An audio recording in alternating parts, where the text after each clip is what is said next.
morning, everyone. If you are listening to this on the very first day it's going to be published, let me wish you a very happy 2022. I hope it will be a year in which you progress in whatever knowledge that you would like to seek. It doesn't have to be within campus or within an academic discipline. If you love knowledge, there are enough places for you to follow it.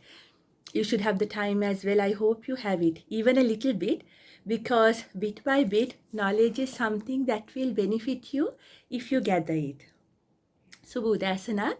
ඔබ අද මේ වැඩසටහන පළවෙනි මුල දවසේම අහනවා නම් ඔබට මම ඉතාම සෞභාග්‍යමත් 2022ක් ප්‍රාර්ථනා කරනවා. මේ අවුරුද්ද ඔබට ඔබ කැමති දැනුමක් ලුහුබැඳ යාමට ශක්තිය සහ ධෛර්යය ලැබේවා කියලා මම ප්‍රාර්ථනා කරනවා. දැනුම ලබා ගැනීම සඳහා ඔබ ශාස්ත්‍රීය වටාපිටාවක අවශ්‍යයෙන්ම ඉන්න ඕනේ නැහැ. ඔබ දැනුමට ආදරේ නම් පොත්පත්වලට ආදරේ නම් ඕනෑම තැනකින් දැනුම ලබා ගන්න විදිහ ඔබට ඉගෙන ගන්න පුළුවන්. ඉතින් මේ අවුරුද්දේ ඔබට යම් විදිහකින් කාලය සොයා ගැනීමට හැකියාවක් තියෙනවා නම් මම ප්‍රාර්ථනා කරනවා යම් විදිහක මේ අවුරුද්ද ඉවර වෙන්න ඉස්සෙල්ලා ඔබේ දැනුම් සම්භාරය පොඩ්ඩකින් හරි වර්ධනය වෙලා තියෙයි කියලා. අද මම පටන් ගන්න මේ අලුත් වැඩසටහන එක ඉංග්‍රීසි නවකතාවක් සිංහලෙන් සහ ඉංග්‍රීසියෙන් අහන්න සැලැස්වීමයි. ඒකට මම තෝරාගත්තේ මගේම නවකතාව මේ There is something I have to tell you කියන මේ නවකතාව. මේක 2011 ග්‍රේෂන් ත්‍යාගය ලැබුණා. එතකොට කොහොමත් ක්‍රේෂන් ත්‍යාග ලැබුණ නවකතාවක් සිංහලට පරිවර්තනය කළොත් හොඳයි කියලා මං හිතියේ. එතකොට මේ වැඩසටහන් මාලාව තුලින් හැම සෙනසුරාදාම මම මේ නවකතාවේ පොඩ්ඩක් භාෂා දෙකෙන්ම කියවනවා. එතකොට කාට හරි පස්සේ හරි එකතු වෙන්න හිතුනොත් මුලින් ඉඳන්ම බලන් යන්න මගේ අතරමැදියාව channelේ මේ වැඩසටහන් එකතු වෙලා තියෙයි. එතකොට අද අපි පටන් ගන්නවා මේ ඉතින් මම ගොඩක් මේක විස්තර කියන්නේ නැතුව කියවීමට පමණක් මේක සීමා කරන්න බලාපොරොත්තු වෙන්නේ. හරි. එතකොට මේ නවකතාවේ නම There is something I have to tell you. මට ඔබට යමක් කියන්න තියෙනවා. දැන් සිංහලෙන් පරිවර්තනය කරනකොට තියෙන ප්‍රශ්න තමයි මම මේක ලිඛිත භාෂාවෙන්ද ලියන්න ඕනේ එක්ක කියන භාෂාවෙන් තියාගන්නද ඔය වගේ පොඩි ප්‍රශ්න මට මේ ඇති වුණා. මං හිතුවා ලියන භාෂාවෙන්ම ලියලා මේක ටිකක් අර ෆෝමල් මට්ටමට ගන්නම් කියලා. එතකොට මේ මාතෘකාව මම පරිවර්තනය කරේ මට ඔබට යමක් කියන්න තියෙනවා කියලා. එතනත් අර choices කියන දේ ගොඩක් තිබ්බා. ඔබට කියන්නද උඹට කියන්නද කියන්නේ මොන රෙජිස්ටර් එකේ කියන්නද? මොකද ඉංග්‍රීසියෙන් you කියන එක ඉතා බැරෑරුම් අවස්ථාවල ඉතා මේ Tamanට වඩා ඉහළ එක්කෙනෙක්ටත් you කියනවා, Taman ඉතා ආදරේ කෙනෙක්ටත් you කියනවා, ළමයින්ටත් you කියනවා. හැබැයි සිංහලෙන් එහෙම අපිට ප්‍රභේද තියෙනවා. ඔබද, ඔබතුමාද, උඹද ඒ වගේ අපි ප්‍රභේද ගන්නෙ කොහොමදත් කියලා මේ මට හිතන්න උනා. නවකතාවේ අග ඔබට තේරෙයි, ඔබට තීරණය කරන්න පුළුවන් මේක ඔබද උඹද විය යුතුව තිබ්බේ කියලා. ඒක ගැටලුවක් නෑ. මොකෝ ශෛලියට පුරුදුනාට පස්සේ අපි මේ විදිහටම ගලාගෙන යන් නවකතාව තුලින්. එතකොට මේකේ පෙරවදනත් ප්‍රොලොග් කියන එකට ඉතා කෙටි වාක්‍ය 3යි. එතකොට මම එතන ඉඳන් වැඩි කතා කරන්නේ නැතුව කියවගෙන යන්න. Prologue. 7 songs I would have sung for you if I had had the chance. Now, this is the only way I have. Music is not my language, but it is yours. Listen. පෙරවදන. ගී 7ක් ගයන්නට තිබුණි මට ඔබට අවස්ථාවක් තිබුණා නම්. දැන් මට ඇති එකම අවස්ථාව මෙයයි. සංගීතය යනු මගේ භාෂාව නොවේ. එය ඔබගේය. ඇහුම්කන් දෙන්න. First song. මුල ගීතය.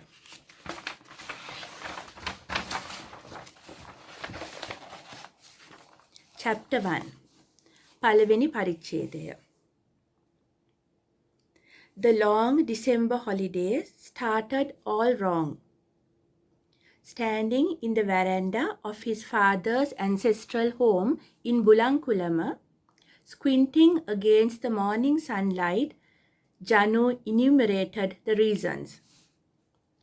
දිගු දෙසැම්බර් නිවාඩුව පටන් ගත්තේම නුහුරටමය. බුලංකුලමේ පිහිටි තම පියාගේ පාරම්පරික වලව්වේ වැරැන්ඩාවේ සිටගෙන දිලිසෙන හිරු එළියට ඇස් හකුලුවා ගනිමින් එය එසේ වූයේ ඇයිදැයි ජනු ගණනය කළේය. 1.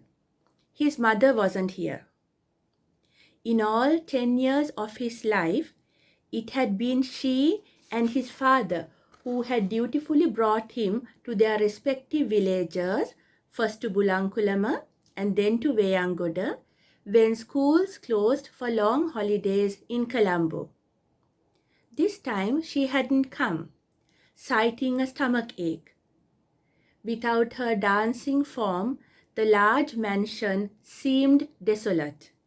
His father's bulk was not enough to fill it. 1.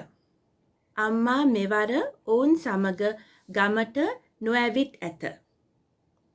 Colombo ඉස්කෝල නිවාඩුවට වැසූ විට දසවසරක් වූ ඔහුව යුක්තිගරුකව ඔහුගේ ගම් දෙකටම ගෙන එන ලද්දේ මුලින් බුලංකුලමට පසුව වේයන්ගොඩට ඔහුගේ මව හා පියා විසිනි. මෙවර බඩේ කැක්කුමක් පිට දමා ඈ නොආවාය. ඇගේ නැට්ටුක්කාර හැඩය නැතිව ඔහුගේ පියාගේ විශාල ශරීරයටවත් පිරවීමට නොහැකි වූ එම විශාල බංගලාව පාළු ස්වරූපයක් ගත්තේය. 2. Upali was waiting at Veyangoda to play cricket with him, but Janu was still here. 2. Cricket ගැසීමට ඔහු එනතුරු උපාලි බලා සිටියේ වේයන්ගොඩය. ජනු තවමත් බුලංකුලමෙහිය. Upali was only the son of the servant woman who looked after Janu's mother's mother, but still could bowl and catch a ball better than any of Janu's classmates at Royal College. Janu's request that they go early to Veyangoda now that his mother wasn't here to make the holiday more interesting was turned down without discussion. Upali යනු ජනුගේ මවගේ මවට ආවතේව කරන මෙහිකාරියකගේ පුතා වුවද. ජනුගේ පාසල වන කොළඹ රාජකීය විදුහලේ සිටින ඔහුගේ පන්ති මිතුරන්ට වඩා හොඳට පන්දු යැවීමටත් පන්දු ඇල්ලීමටත් උපාලිට හැකියාව තිබුණි. බුලංකුලමේ නිවාඩුව විනෝදජනක කිරීම සඳහා තම මවවත් නැති හේයින් වේලපහ වේයන්ගොඩට යමු යයි ඔහු තම පියාට කළ යෝජනාව සාකච්ඡාවකින් තොරවම නිෂ්ප්‍රභා විය. 3. He was lonely. 3. ඔහුට පාළුයි. His father spending his days in the midst of villagers who squatted on the floor around him, carrying this problem and that to lay it down at his feet and wait, was too busy to notice. තමන් ළඟට විත් උක්කුටියෙන් තනින් තන හිඳ තම දුක් ගැනවිලි කියන ගැමියන් මැදට වී කාලය ගෙවන තම පියාට මෙම කරුණ පෙනුනේ නැත. ඔහුගේ අවධානයට යොමු වූයේ වුණද ජනූට සොකැමැත්තෙන්ම අප්පෝ යයි ආමන්ත්‍රණය කිරීමට ගමේ කොල්ලන් ඉදිරිපත් වුවද වලව්වේ දොරෙන් ඇතුළු වී ඔහු සමග සෙල්ලම් කිරීමට ඔවුන්ට අවසර දෙතැයි සිතීම ජනීට අසූරු විය. Even if he had, Janu doubted if the village boys would have been allowed to cross the threshold of this house, called the feudal mansion or the Valauvu of the village, and play with him. even if they did willingly call him Appo, little master. This wasn't the way to start a much anticipated long holiday. Janu took a disgusted swipe with the bat he was holding and stepped out into the garden. බොහෝ කල් ආසාවෙන් බලා සිටි නිවාඩුව පටන් ගත යුතු විදිහ මෙය නොවීය. ඔහුගේ අතෙහි වූ ක්‍රිකට් පිත්තෙන් කලකිරීමෙන් යුතුව හුළඟට පහරක් දී ජනු මිදුලට පා තැබුවේය. He aimed a strike or two at the plants as he drifted about the rolling land, catching with the tip of the bat the yellow daspetia, the white idda, the purple nidikumba, whose leaves curled up and slept when the impatient wood touched it. විශාල වත්තේ ඔහු සැරිසැරුවේ අසල මල් පැලවලට පහර කීපයක් එල්ල කරමින්ය. කහ දාස්පෙතියා සුදු ඉද්ද හා නොඉවිසිලි වන්ත ලීය ගැටුරු විට කොළ හකුලාගෙන නිදන දම්පාට නිදිකුම්බා මල් වලට පිත්තේ අග අනිමින්. The night before, sitting alone at the 12-chair dining table, he had heard the servants talking about how bored Appo looked. A whiff of concern had come drifting in at dinner time, with the smell of cinnamon and curry leaves. Janu heard whispers of a boy who was not quite a boy, and of Saranelis, the name of the lay servant of the temple that bordered their own land. Janu took a swipe at a young coconut plant that was sending its first palms in a V shape from the earth and wondered how that old man could help. පෙරදින රාත්‍රියේ ආසන 12ක් සහිත කෑම මේසයේ හිඳ තනියම කෑම ගන්නා විට ඔහුට ඇසී තිබුණේ අප්පෝ හරිම පාළුවෙන් වගේ ඉන්නේ කියන මෙහෙකාරයන්ගේ කුසුකුසුවයි. රෑ කෑම වේලෙහි කුරුඳු පොතු සුවඳ හා කරපිංචා සුවඳ සමග ඔවුන්ගේ තැකීමේ කැක්කුමද ඔහුට දැනී තිබුණි. පහත් හඬින් කෙරෙනු කතාබහ අතර ජනුවට ඇහුනේ කොල්ලෙක් නොවන කොල්ලෙක් ගැන හා වලව්වට යාබද පිහිටි පන්සලේ මහලු ඇබිත්තියා වූ සරනේලිස්ගේ නමය. පොළව පලාගෙන තම අලුත් පත්‍ර වී හැඩයකට මතු කරමින් සිටි පොල් පැලයකට පිත්තෙන් පහරක් යොමු කරමින් ජනු හිතුවේ එම මහලු මිනිසාට කෙසේ ඔහුට උපකාර කළ හැකිද යන්නය. Shh, shh, shh. Janu looked up at the railing. A boy was standing at the fence that separated the house from the temple premises. His eyes following the movements Janu made with the cricket bat. Janu drove a few more imaginary sixes, casting looks at the stranger in an offhand way. Shh, shh, shh. ඒ ඇමතීමට ජනු හිස ඔසවා බැලුවේය. වලව්ව හා පන්සල අතර ඇති වැට අසල පිරිමි ළමයෙක් හිටගෙන සිටියේය. ඔහුගේ ඇස් දෙක සෙලවෙමින් තිබුණේ ජනු පිත්ත හසුරුවන දිශාව අනුවය.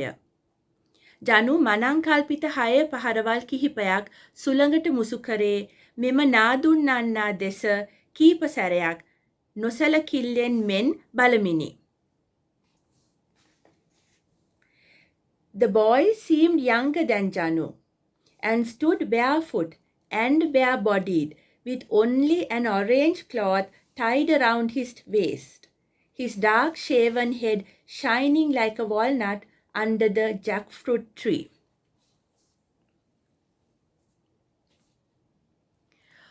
ඔහුගේ දෙපා හා උඩුකයද කිසිවකින් වැසී තිබුණේ නැත. තිබූ එකම දෙය තැඹිලි පාට සරමක් වූ වැනි දෙයකි. ජනුවට වඩා බාලයයි සිටිය හැකි වූ ඔහුගේ කෙස් රහිත හිස සුද්ධ කළ තද පාට පුවක් කෙඩියක්සේ කොස් ගහ යට දිලිසුනේය. Even in its shade, his eyes could be seen gleaming as he regarded the bat in Janu's hand. ගස් සෙවණෙහි වුවද පිත්ත ලුහු බඳින ඔහුගේ නෙත්වල දීප්තිය දැක ගත හැකි විය. When Janu nodded him over, it took the boy only a few minutes to scale the tree and hop over to this side, something he did with much more ease than Janu knew he could have managed even with his more convenient shorts and t-shirt. ළඟට පැමිණෙන්න යැයි ජනු ඔහුට හිසෙන් සංඥා කළ විට කොස් ගහ බඩගාගෙන වැටෙන් මේ පැත්තට පැනීමට ඔහුට ගත වූයේ මිනිත්තු කිහිපයක් පමණි. වඩා පහසු වූ ටී-ෂර්ටය හා කොටකලිසමෙන් යුත් වූ ජනුට පවා එය කිරීමට මීට වඩා වෙලා ගතවන බව ජනු දැන සිටියේය. The boy was inches shorter than him, and Janu watched the bald head shining near the bat as the boy bent over it, breathing deep and fast. ඔහුට වඩා අඟල් කීපයකින් මිටි වූ මේ ළමයා පිත්ත මතට නැඹුරු වූ හිසෙන් යුතුව වේගයෙන් හා ගැඹුරෙන් හුස්ම අදිනු ජනු බලාගෙන සිටියේය. Good bat from Colombo, no? Only Colombo would have such good bats. Not even my village had bats like these. හොඳ පිත්තක්. කොළඹින්නේ කොළඹ තමයි මෙච්චර හොඳ බැට් තියන්නේ. මගේ ගමේවත් නෑ මෙච්චර හොඳ bat. Aren't you from Bulankulama? ඔබ බුලංකුලමෙන් නොවේද? Madirigiriya. From Madirigiriya. Is this yours? I had a bat at home, but I had to leave it when I came here. Madirigiriyen. මේක ඔයාගේද? ගෙදර මට හොඳ බැට් එකක් තියෙනවා. හැබැයි මෙහි එනකොට මට ඒක දාලා එන්න වුණා. Why? ඇයි? Buddhist monks don't need bats, they said. Where is the ball? හාමුදුරුවන්ට බැට් ඕනේ නෑ කියලා කිව්වා. කෝ බෝලේ? Are you a හාමුදුරුවෝ? ඔයා හාමුදුරු නමක්ද? සාමණේර. Still. සාමණේර, a novice. Do you have a ball? සාමණේර, තවම. බෝලයක් නැද්ද? Janu left the bat in the boy's hand and ran back to his house to get his cricket ball. As he sped out again, he half feared that the possible playmate would be gone too. But no, there he was, drawing a line with the tip of the bat under the jackfruit tree to take the batsman position. A boy who was not quite a boy. Then it was he that the servants had been talking about. Of course, a Hamudro would transcend all other folk in the village. Even Janu's father will have to go down on his knees before him. His companionship would be allowed for Janu. Janu bowled without ever stopping the run he had started from the house. He sighed with relief as the ball sailed over his head. Good company at last. පිත්ත ළමයා අත තබා cricket බෝලය ගෙන ඒම සඳහා ජනු ගෙදර දිව්වේය. ඔහු නැවත එළියට දුව ආවේ ඔහුගේ අලුත් සෙල්ලම් සගයා අන්ත්‍රස්දාන වී ඇද්දැයි යන බියකුත් සමගය. නෑ, අර ඉන්නේ තවම කොස්ගහ යට පිතිකරුවාගේ ස්ථාවරය ගැනීම සඳහා ඉරක් අඳිමින්. කොල්ලෙක් නොවූ කොල්ලෙක්. එහෙනම් මොහු ගැනයි මෙහෙකාරවරු කතා කර ඇත්තේ. ඇත්ත. හාමුදුරු නමක් ගමේ අන් සියලු දෙනාටම වඩා ඉහළින් සිටි. ජනුගේ පියාට වුවද ඔහු ඉදිරියේ දන නැමීමට සිදුවනු ඇත. ඔහුගේ සමාගම ජනුට තහනම් නොවනු ඇත. ජනු පන්දුවක් එල්ල කළේ ගෙදරින් එළියට ගත් දිවීම නතර නොකරමය. පිත්තට ගැටි පන්දුව ඔහුගේ හිසටත් ඉහළින් පියාසර කරන විට ජනු සැනසුම් සුසුමක් හෙළුවේය. ඇති යාන්තම් දැන්වත් කෙනෙක් එකට කාලය ගත කිරීමට හැකි. That's part 1. I will see you next Saturday for part 2. පළවෙනි කොටස මම එතනින් නිමා කරනවා. මම මේක ඉතා කෙටියෙන් තියාගන්නම්. දෙවැනි කොටස සමග මම ඔබව එන සෙනසුරාදා හම්බ වෙන්නම්. අයුබෝවන්.